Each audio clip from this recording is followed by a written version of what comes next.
Interested in taking a deep dive each week into a compliance or compliance-related topic? Then Compliance Into the Weeds is the podcast for you. Join Matt Kelly, the coolest guy in compliance, and Tom Fox, the voice of compliance, as they go into the weeds to flesh out a story which you can use to better inform your compliance program. Both you and your compliance program will be the better for listening to this podcast. Compliance Into the Weeds is a production of the Compliance Podcast Network. Hello, everyone. Tom Fox, the voice of compliance, back again with Matt Kelly, the coolest guy in compliance, for another episode. Today, we're going to take up the unusual case of Smithfield Foods and COVID-19 controls. Matt wrote about this for Radical Compliance in a recent blog post, and of course, we'll link to this in the show notes. But before we get going, Matt, could we get a check-in from the Clan Kelly in Cambridge? Yeah, hi, Tom. So here in Cambridge, the city has just instituted a mandatory mask policy for everybody over the age of 5. You must now wear a mask anytime you are outside off of your property until further notice, or you can risk a fine of up to $300. That seems to be all the rage in the local communities around Boston these days, these mandatory mask policies. Although, to be fair, Boston, Cambridge, Massachusetts, generally, we are all still very much in whatever surge we're experiencing. We're definitely past the worst of it, but we're not out of it by any means. But other than that, and I am in the confines of my own home, so I'm not wearing a mask right now, things are fine. So, Matt, we've heard a lot about Smithfield Foods in the news recently, but you took a look at it from the perspective of the internal controls and compliance functions. What did you see interesting about Smithfield Foods? Yeah, so people might have already heard about Smithfield and, frankly, several other large food businesses in the United States that they have had some severe trouble keeping their processing plants open in the Midwest. These plants typically employ several thousand workers at the least, and they were not ever designed to prevent the spread of infectious disease. So we have had COVID outbreaks at these plants, and they're taking the plants off, and that has been knocking meat production capacity down in this country significantly. Smithfield, in particular, they were in hot water because they run a giant pork processing plant in Sioux Falls, South Dakota, and that was shut down on April 12th after hundreds of employees came down with COVID. These are largely low-income, many immigrant or first-generation American employees who are working at the plant. It was closed on April 12th. That plant alone knocked 5% of U.S. pork processing capacity offline. And Smithfield even said that its shutdown will have, quote, severe, perhaps disastrous repercussions, close quote, for the food supply chain. But then what they had done was the South Dakota Health Department and the CDC down in Atlanta, they sent an inspection team to that Smithfield's plant. And last week, they came up with a report that offered more than 100 recommendations of what the Smithfield plant should do to basically clean up its act and to try and resume operations sometime soon. As of today, that plant is still closed. But when you look at the 100 or so recommendations, in various ways, they are very instructive for compliance and risk managers to start thinking about what should we be doing as our own organization to try to stay open during the COVID-19 crisis. Because sooner or later, many states are going to start to reopen. COVID is not going to go away. It is not going to recede. So we're going to have to learn to do business with COVID floating around in the air, on things, in people, and how can we do that as safely as possible? That's the sort of stuff that the CDC was coming out with in its report. So that's where I zeroed in and thought it was pretty instructive for the compliance community out there. Matt, you noted several elements of success that Smithfield either had previously implemented or could readily implement. Why don't you tell us about some of the successes you saw? Well, I will say they are elements you should have to succeed. I would not go so far as to say Smithfield had them or even that they could readily implement them. They will need to implement them at some point, but I get it that many listeners are not in the food processing business, and so these specific recommendations, maybe a lot of them won't fit your organization exactly, but when you look at the broad categories of how the CDC was grouping all of these recommendations, this is all going to start to feel familiar to everybody who's listening. So first and foremost, what struck me was that Smithfield's needs expertise in trying to figure out what are the actual things we do. And the CDC actually does offer help here, which I did not know, but you can get an EPI-AID, which stands for Epidemiologic Assistance, where specialists from the CDC will come in to investigate and inspect some location. They will only do this at the request of a local health department. So you, the company, you can't get this, and you can't ask for it, you can't buy it. Basically, you have to be in trouble where the health department is on your back, and the health department then calls in the big guns from the CDC. But it raised the point that Tom, you and I have talked about before. A couple of weeks ago, we talked about infectious disease outbreak programs. We're going to need real public health expertise about what actually are good policies, what are good controls, what do they look like. This is not something most businesses think about all that much. So you need to find the expertise. A fair number of the recommendations involved the actual physical design of the facility. So we need to start thinking about, okay, what is the physical design of our office or our plant or whatever you might have? How can you use that design as a control? So when we all think about, okay, we need to put plexiglass between employee desks or workstations, or we need to get touchless sinks or toilets in the employee bathrooms, or we need to space out the tables in the cafeteria, or we need to come up with more cafeteria space. Those are all physical design issues that you might have to use as controls to keep employees apart. And that's the whole big concept here. This is social distancing fitted into your enterprise. That's what you have to think about, really, is how do we keep employees apart so they don't get each other sick? That was a lot of what the CDC was recommending to Smithfield there, was physical changes to its plant. And I did read somewhere else that we are already in a hot market for plexiglass now. So if you're looking to do that in your own location, get your procurement team to jump on that quick, because plexiglass as a raw material is about to go through the roof. The other big categories that they had were, after you do all the physical design changes, there's only so many you can do.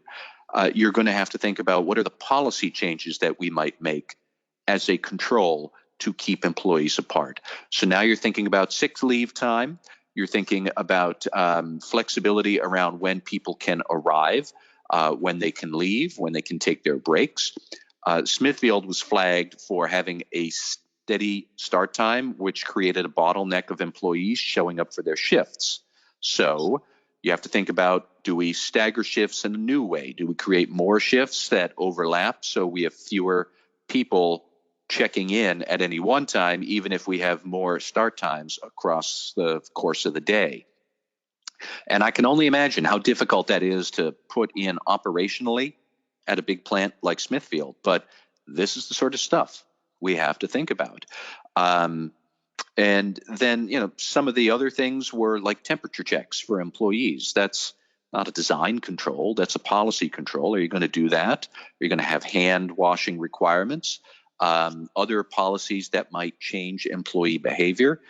And then the last thing that the last big category of recommendations were training, right down to what do the posters look like on the wall. At Smithfield, they did have a lot of posters, but they were heavily text-based and not pictograms, which you probably would need for a workforce that most of them, English is not their native language. They may not be highly skilled. So should it be pictograms? Should they be at eye level? Should you have training about how to actually put on a mask? And I have been astounded at how difficult some people find putting a mask on can be, like Mark DeSantis or Governor DeSantis down in Florida, who put on his mask upside down for a press conference. So there are all sorts of ways that you have to think about these things. But physical hard controls, policy changes, training, leadership, like this is not news. We could be talking about anti-corruption programs, and we'd use all of those same categories to say this is the component of a successful compliance or risk management program. And it's the same stuff right here for Smithfield about COVID-19. And that's how we need to get our heads into the game here. These are the terms we need to be thinking about with COVID as we try and keep operations going as we're reopening the economy. Matt, I've heard others advocate having a reopening team and perhaps even a reopening point person, or was referred to as a reopening czar within a company. Is that something that compliance should at least be on the team or discussion with, in your opinion? I would say that they should be on the team.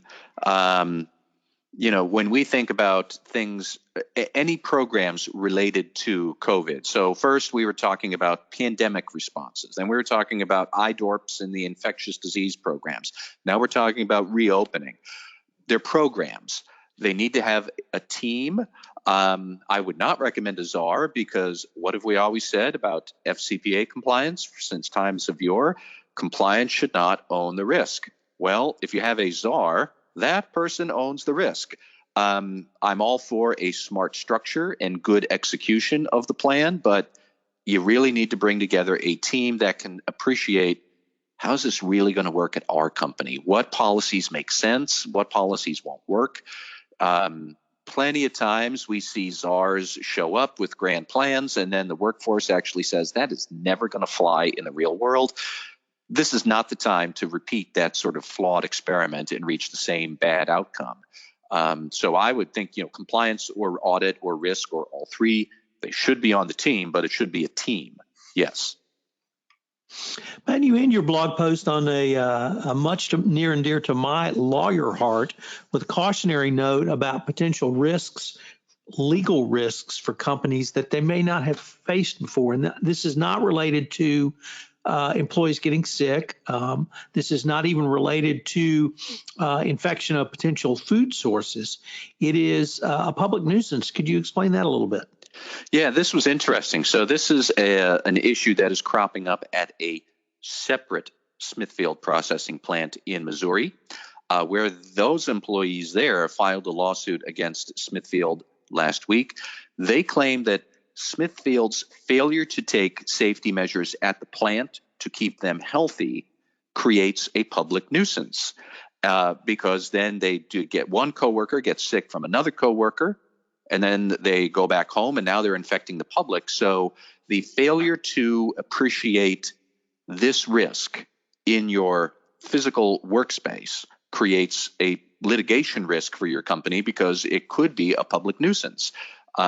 Tom, you might know better than me the history of public nuisance law, but my reading of it from a New York Times article is that this was a fairly unusual sort of case that you would see.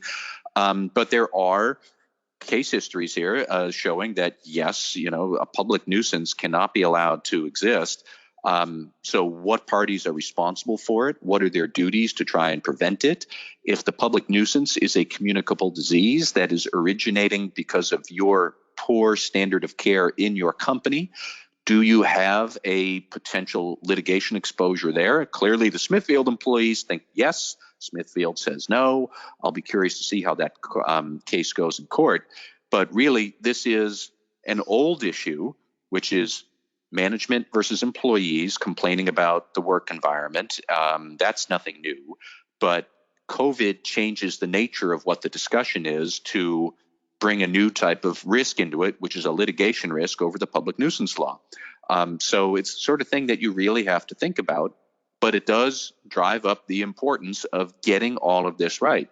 And I don't want to let Smithfield off the hook here. Others can look at these recommendations from the CDC and use them to think, okay, what can we do as a best practice here? Smithfield did not have best practice. They had more than 100 things that they had been doing wrong or not doing or trying to do, but not doing it very well. So, we should remember that Smithfield has made a hash out of keeping its workforce healthy. Thankfully, all evidence says COVID is not a foodborne illness. So even if they were sick and preparing your pork, 3 weeks later, when you buy the pork chops at the supermarket, you're not going to get COVID that avenue. But nonetheless, Smithfield kind of screwed it up or was asleep at the switch here. It's a large company, should have a lot of resources. It's interesting to note that Tyson Foods is going through the same thing. So is JBS, which is another large meat and food processing plant in the United States. They're all struggling with this. They're all going to need to close down a lot of plants. We're all going to see meat shortages this month in May. And then they're going to have to clean up and get their operations back up and running. This, what the CDC put out is a good roadmap for it, and others can beg, borrow, and steal good ideas from that. But like Smithfield's, come on, man, you messed it up for the rest of us here. Well, Matt, this has been a fascinating lesson for compliance officers on a current event and demonstrates what can happen and what, more importantly, what needs to happen in a variety of issues, including anti-corruption. But here we focused on food safety and food security. So I look forward to continuing this conversation. Thank you, Tom. This is Tom Fox again. I'd like to thank you for listening to this episode of Compliance Into the Weeds. If you have any questions, you can email Matt at mkelly@radicalcompliance.com. You can email me at tfox@tfoxlaw.com. I have 2 new podcasts that I hope you will check out. The first is Compliance and Coronavirus, Clarity and Sanity for the Compliance Practitioner. The second is The Compliance Life, where I take a look at what it's like to sit in the chair of a Chief Compliance Officer. They are both on the Compliance Podcast Network and available on iTunes. I hope you'll join Matt and I again next week, where we take up another topic of compliance literally into the weeds. Compliance Into the Weeds is a production of the Compliance Podcast Network and a proud member of C-Suite Radio. Thanks so much for listening, and we look forward to visiting with you again next week.